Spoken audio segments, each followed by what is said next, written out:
Top 10টি শর্টকাটকে নিয়ে আজকে আমি কথা বলবো, যেগুলো অফিসিয়াল কাজ করার সময় আমাদের অনেক বেশি কাজে লাগে, বিশেষ করে আমাদের কাজটা অনেক বেশি সহজ করে তোলে এবং কি তাড়াতাড়ি আমরা কাজটা করতে পারি। তো অবশ্যই ভিডিওটি আজকে মনোযোগ সহকারে দেখবেন। যদি আপনার এই ভিডিওটি ভালো লাগে অবশ্যই একটি লাইক, শেয়ার এবং সাবস্ক্রাইব করতে ভুলবেন না। নাম্বার 1, প্রথমে আমি বলবো আমি একটি নিউ পেজ ওপেন করতে চাই, তাহলে আমাকে কি করতে হবে?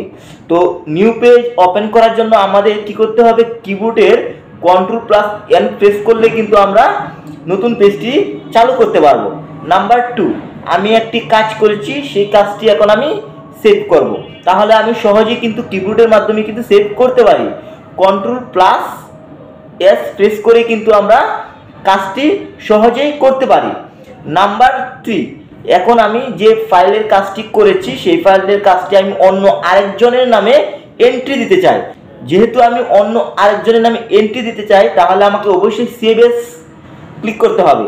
তার জন্য শর্টকাট কে হচ্ছে, কিবোর্ডের শর্টকাট কে হচ্ছে F12 এ ক্লিক করলে কিন্তু আপনি সহজেই সেভ এস করে নিতে পারবেন। নাম্বার 4, আমি যে ডকুমেন্টের কাজটি করেছি সেই কাজটি এখন আমি প্রিন্ট করব। তো সহজে শর্টকাটভাবে কিন্তু আমি প্রিন্ট করতে পারি। কিবোর্ডের Ctrl+P প্রেস করলে কিন্তু আমাদেরকে সহজে কিন্তু প্রিন্টে নিয়ে যাবে। নাম্বার 5, এখন আমি যেই কাজটি করেছি সেই পেপারটি বা সেই ডকুমেন্টটি আমি ক্লোজ করব। খুব সহজে কিভাবে ক্লোজ করব? তো সহজে ক্লোজ করার জন্য কিবোর্ডের Ctrl+W তে যদি প্রেস করেন আপনার পেজটি ক্লোজ হয়ে যাবে। নাম্বার 6, আমি একটি কাজ করেছি, সেই কাজটি আমি আবার কপি করে অন্য জায়গায় বসাতে চাই।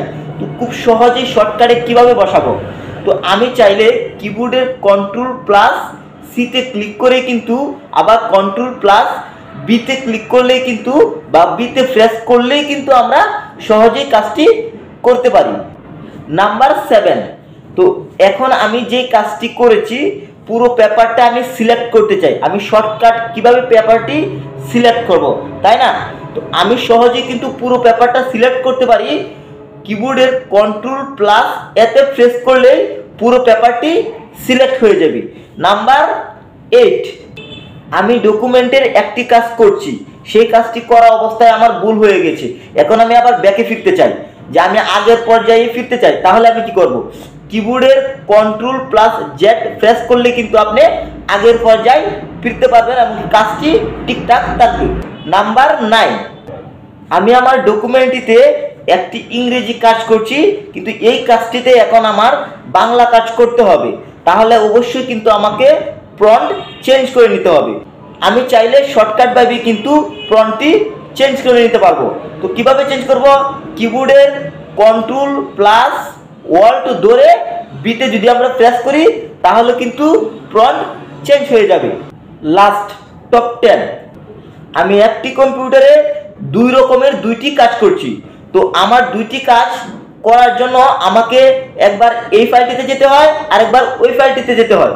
এই দুইটি ফাইল আমি চাইলে আমি শর্টকাটভাবে কিন্তু সহজভাবেই স্থানান্তর করতে পারি। আপনি যদি একটি ফাইল থেকে আরেকটি ফাইলে খুব শর্টকাটভাবে যেতে চান তাহলে কিবোর্ডের Alt ধরে ট্যাব প্রেস করলে কিন্তু আপনি সহজেই স্থানান্তর হতে পারবেন দুইটি কাজের মধ্যে। এই হচ্ছে টপ 10টি শর্টকাটকে যেগুলো আমরা প্রতিনিয়ত ব্যবহার করে থাকি অফিসিয়াল কাজের ক্ষেত্রে। যদি ভিডিওটি ভালো লাগে একটি লাইক, শেয়ার এবং সাবস্ক্রাইব করতে ভুলবেন না। এই ধরনের ভিডিও যদি পেতে চান তাহলে আমার চ্যানেলটি সাবস্ক্রাইব করে রাখুন। সবাই ভালো থাকবেন, আল্লাহ হাফেজ।